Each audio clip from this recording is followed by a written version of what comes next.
नमस्कार. आज आपण या सेवागिरी महाराजांच्या समाधीस्थान असलेल्या पुसेगावमध्ये आलो आहोत. त्या पुसेगावचं वैशिष्ट्य असं आहे की या ठिकाणी जी उद्या होणारी बैलगाड्या शर्यत आहे ती प्रचंड अशी नामांकित असलेली आणि या ठिकाणी जो कोण गुलाल घेतो त्याला जो हिंदकेसरीचा मान मिळतो तो मात्र नंदी अजरामर होऊन जातो. आज आपण बघतोय या ठिकाणी अशी जय्यत अशी तयारी सुरू आहे. काही तयारी पूर्ण झाली आहे, काही आता उद्या सकाळपर्यंत पूर्ण होईल.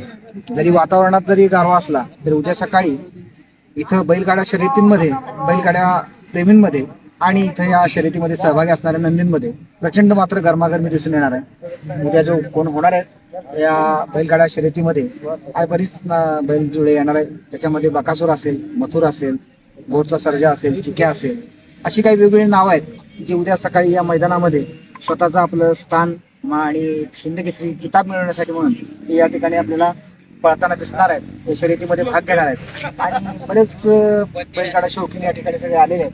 आपण बघू शकतो बसण्यासाठीची व्यवस्था मोठ्या प्रमाणात केली गेली आहे. या इकडे पण आहे, दोन्ही साईडला त्यांनी बसण्याची व्यवस्था केल्यामुळं बैलगाडा प्रेमी शौकीन जे आहेत, प्रेमी आहेत, त्यांना त्यांची व्यवस्था झालेली आहे. त्याचप्रमाणे ते फाटी आहेत, त्या फाटी जवळपास 12 आहेत. त्या एकाच वेळी 12 फाटींमधून त्या सगळ्या बैलजोड्या या इकडं पळत जाणार आहेत आणि एकूण 111 गट या ठिकाणी आलेले आहेत. तर 111 गट निघालेले आहेत. त्यामध्ये त्या सकाळी आपण बघणार आहोत की 111 गटामधून कोण नेमकं या मैदानाचा मानकरी आणि या हिंदकेसरी नावाचा किताब नेमका कोण पटकावणार आहे, ज्याला या राज्यामध्ये नव्हे तर अख्ख्या भारतभरामध्ये या हिंदकेसरी म्हणून जी ओळख मिळणार आहे ती उद्या सकाळी, उद्या संध्याकाळच्या वेळेत आपल्याला तो बैल जोडी आपल्याला मिळणार आहे. आणि आपण बघूया उद्या सकाळी नेमकं काय काय होणार आहे. त्याचप्रमाणे या ठिकाणी खानदेश असेल, विदर्भ असेल, मराठवाडा असेल, कर्नाटक असेल, इतर राज्यातनं सुद्धा या ठिकाणी नंदी आलेले आहेत. त्या सकाळी आपल्याला ते पळताना दिसणाऱ्या त्या शर्यतीमध्ये भाग घेणार आहे. आणि उद्या सकाळी आपल्याला या सगळ्या बैलजोड्यांमधून उद्या संध्याकाळच्या वेळी नेमकं कोण हिंदकेसरी होणार हेही कळणार आहे.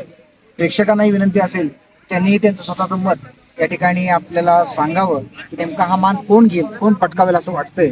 बैलगाडा शौकीनांना असेल, बैलगाडा प्रेमींना असेल आणि कोणत्या नंदीला हा नक्की मान मिळाला पाहिजे हेही तुम्ही सर्वांनी मिळून आम्हाला कमेंटमध्ये निश्चित सांगा. आणि बघतोय आपण की बऱ्याच ठिकाणी वाहनं आलेले आहेत, खाद्याचे विविध गाड्या आलेल्या आहेत. उद्या सकाळी या ठिकाणी प्रचंड अशी गर्दी होणार आहे बैलगाडा प्रेमींची. आणि या सगळ्यांमधून उद्या संध्याकाळी आपल्याला एक हिंदकेसरी नावाचा बैलजोडी आपल्याला मिळणार आहे.